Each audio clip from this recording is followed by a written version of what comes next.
when, as I reflect back, when Joseph was first diagnosed, there is a lot more information now that there was then. But the thing that isn't different is how we feel as a parent, as a mother, how we transition from having all these dreams and picture what our child's future might be like into a reality of uncertainty and not knowing what to expect and not knowing how to dream this child's future. It can be very, very difficult. And I know that it was for me.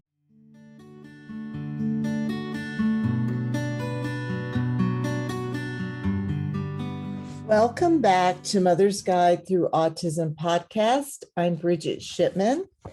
And today I'm going to be talking to you all about how grief is not linear. It's not on a linear timeline, and that grief is different for everybody. It's as personal as your fingerprints. And I think it's important to talk about grief and the differences in grief, just simply because I think that there is a lot of ideas behind it, and that maybe we should or should not be doing certain things to deal with our grief. And through my personal experience, some of the things that I've learned along the way about my own personal grief is that, yes, for sure, not linear. There's no timeline that I have been able to stay on. I know that there are the 5 stages of grief. And if you look at all stages, which I'm going to give you the 5 stages of grief right now: denial, anger, bargaining, depression, and acceptance. And when we look at those 5 stages of grief, I can honestly tell you that it transforms. It transforms daily. I know that when you first hear that your child is autistic, that world that you had before that may feel like it has shattered, and it may be very difficult for you. There are some moms that I work with that after they get they hear that diagnosis and they hear your child is autistic, they almost have relief, because it's something that they have suspected all along, and now it's confirmed. And okay, now we're going to move forward. So it's different for everybody when you first hear those words. For me, it was daunting to hear those words. It was daunting to hear that my son was autistic, and it was devastating to really fully comprehend that my child was going to be living with a lifelong disability.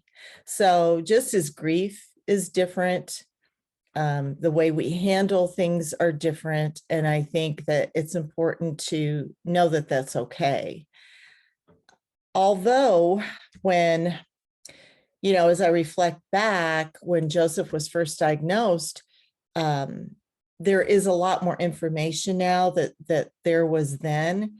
But the thing that isn't different is how we feel as a parent, as a mother, how we transition from having all these dreams and picture what our child's future might be like into a reality of uncertainty and not knowing what to expect and not knowing how to dream this child's future.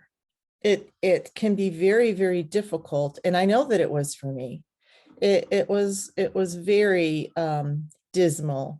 And I have worked through a lot of that. And as I have shared with you all before, I didn't have the tools to deal with grief. I didn't have the tools that I needed to really understand what was happening inside of me. So I think that's why this topic is so important today. I want you to really just kind of take a breath now. And although you may be going through a life-altering experience, maybe you just found out that your child is on the spectrum, the first thing I always say is you're going to be okay. Your child's going to be okay. And whether this diagnosis has brought you to your knees or it feels like a life tsunami, as I refer to these moments in our lives, it's easy to get lost in it, right? So if you in fact are going through a life tsunami with this diagnosis, and you are just, it is daunting, and you're just on your knees and you don't know how to get back up, I want you to know that there's no right or wrong way to deal with this. There's no judgment in how you feel, because your feelings are what's going to help you get through it. So just embrace that, take a breath, and know that no matter where you are, if you're ready to take your next steps or you're still on your knees, that we'll be able to get through it together. Grief transforms, again, very different for everyone. I want you to really absorb that. Grief transforms differently for everyone. And there isn't a right or wrong way. I know that I have mentioned to you, I read them just a minute ago, what the 5 stages of grief are that we typically discuss. And grief isn't linear, right? There's no timeline for it. And I know for me personally, I was in different stages of grief all at one time. I can remember getting up and, there were days where I felt really strong denial. I felt angry. I tried to bargain, and I felt depression all at the same time. So if that's true, which it was for me, then I didn't go through the stages of grief, in this timeline of stage 1 is this, stage 2, stage 3, 4, 5, and so forth. I would spend some time in acceptance, but that was the hardest stage for me to stay in. But I would have those moments. I would have moments of acceptance, depending on the day, depending on what was going on. In our book, Joseph and I just wrote, and of course, we're really excited about getting it out to you all. In our book, Mother's Guide Through Autism, the mother side of it, the side that I wrote, I do discuss grief in depth. And I also give you tools, as this Mother's Guide Through Autism is a working book. And I also talk about my own personal grief. And one of the things that I talk about, and you may or may not have heard me refer to this statement, is meeting yourself where you're at. And the reason I use this phrase a lot is because I believe this is a compass to move through grief. So, for example, if I'm asking or if I'm suggesting something about grief, a practice to try, maybe journaling, something to use as a tool, and you start resisting it and you're like, man, I want to run. You may feel like running right now. I'm not sure. But if you are, you just take a breath and know that it's okay. This is your journey. This is your personal journey. And I want you to meet yourself where you're at. If you're not ready to deal with your grief, wherever you are in it, I want you to know that that's okay. And you'll get to it. There may be a day where you come back to this episode, or you come back to some of the practices that I've shared with you, and that you're ready for them. But wherever you're at right now, I do want you to meet yourself where you're at. It is your compass. It is how you move through grief. And I also know that when you use that, which is a tool, meeting yourself where you're at, that's going to offer you a safe space. It's going to enrich your healing journey with autism. And it's so important to give yourself grace, to give yourself love, to know that all these feelings that are coming up for you are just part of the journey, because you love your child, because you're a mother on this autism journey, and it's okay. Grief is very unpredictable.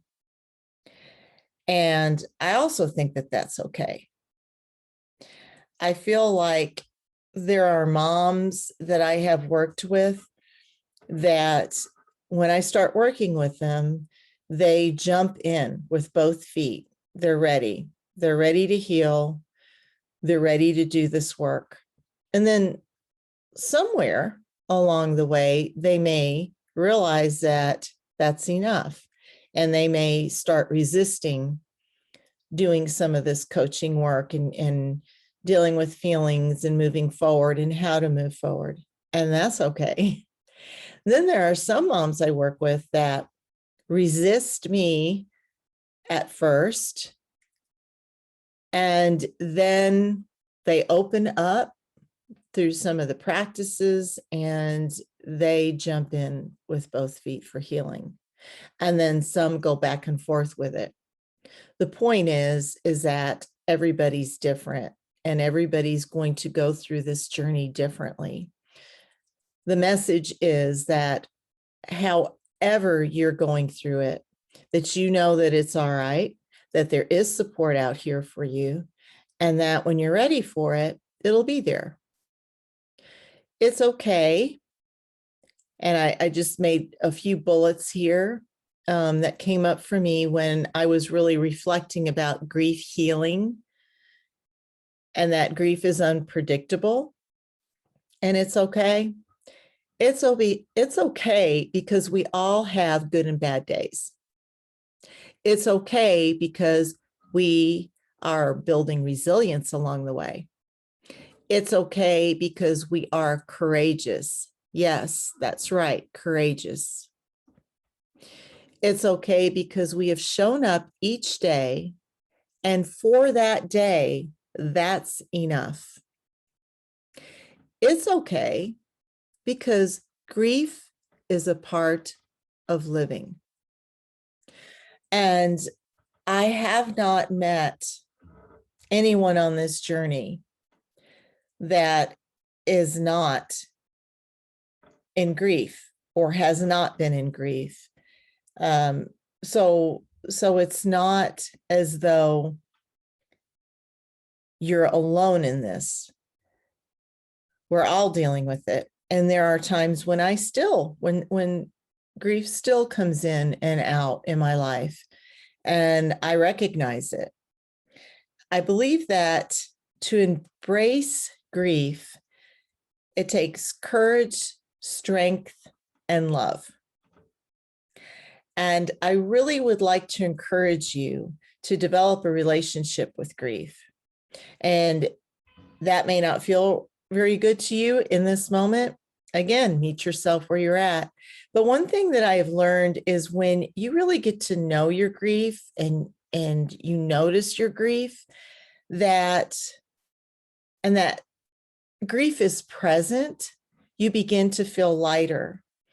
And I just notice grief when grief shows up now, and I'm like, oh, there you are again, and again, I'm going to refer back to the book and some of the exercises that I offer you to move through grief and to really develop a relationship with your grief. I would also like for you to just notice when grief is present in your life. There were so many days I can reflect when I was having a pretty good day. So I'm going to go back to when Joseph was younger, when I was really in deep grief and I didn't have the tools to navigate myself through it. I can remember getting up, beautiful spring day, and Joseph was so happy, swinging at the park, and me pushing him, and he and I were both having just a great day, and I would get triggered and grief would come to visit me, and it would be just out of nowhere. I could look up, or I could hear other children playing and speaking and playing with other children or their parents, and it would just hit me. And it would be like a punch in my stomach, like, oh my goodness, Joseph is not playing. He's not speaking to other kids. He doesn't want anything to do with the other children. And I would look at him, and he was perfectly content. He was so happy and swinging back and forth in his own world. But for me, it was a trigger, and it was a reminder that my son was autistic and that he didn't have the social ability to play with other kids, and he really didn't care about it at that time. So why did grief hit me out of nowhere? And it could hit me that hard out of nowhere when I was having a really, really good day. And I believe it's because I was in grief every single day, whether I knew it or not. So my awareness of my grief was not present. I absolutely was not aware that I was going in grief, that I was traveling through grief, that I had anything to do with grief. I was oblivious to it.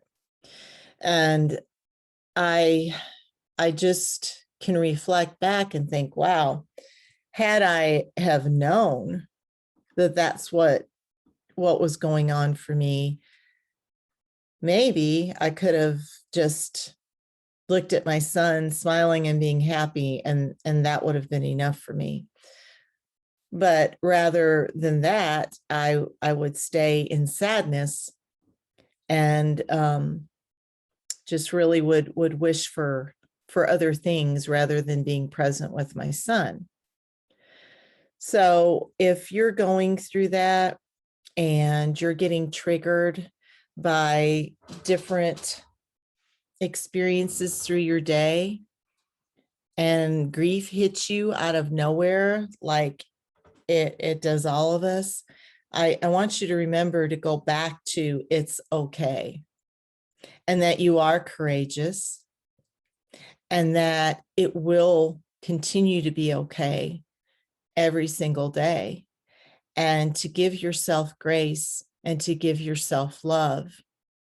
As you become more familiar with grief, it will strengthen your healing journey on the autistic spectrum. It will. You will get stronger. You will feel more joy, one tiny step at a time on your autism journey. And I know that because I've done it. So as you notice grief come up, just notice it for now. Take a big breath, and when it hits you, just go, oh, I think this is what Bridget was talking about. I think she was talking about, okay, I'm having a pretty good day, and boom, I realize that my child is whatever it is that you're realizing, and you feel that pain. You feel the pain of grief, and embrace it, notice it, and give yourself the loving kindness that you deserve. I also talk about acts of kindness, how to incorporate small acts of kindness, and this is a perfect place for that. When you're on your journey this next week, as you're moving forward and you're noticing your grief and you're becoming more familiar with it, doing one small act of kindness each day is a way to give yourself the grace, give yourself the self-love, and give yourself the ability to have the resilience to move forward, one tiny step at a time. I hope this little segment, very short, but to the point, talk about grief has been helpful and beneficial to you. As I've shared before, when I coach moms, I often go back and I think about a 32-year-old woman who realized that she was going to be on the autism journey. And I think about her, and she is me. And I tried to offer her all the love and grace and kindness that I can give her. And now I pay it forward to all of you. So for today, you are courageous, and it's okay.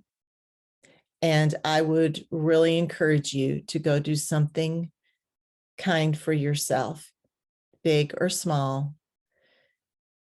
And I will be back in our next episode of Mother's Guide Through Autism, and we will continue this conversation. I will come back each week and just add and add to this beautiful healing process of being a mom on the autism journey. Stay well, stay safe, and I'll see you next time. Thanks for listening.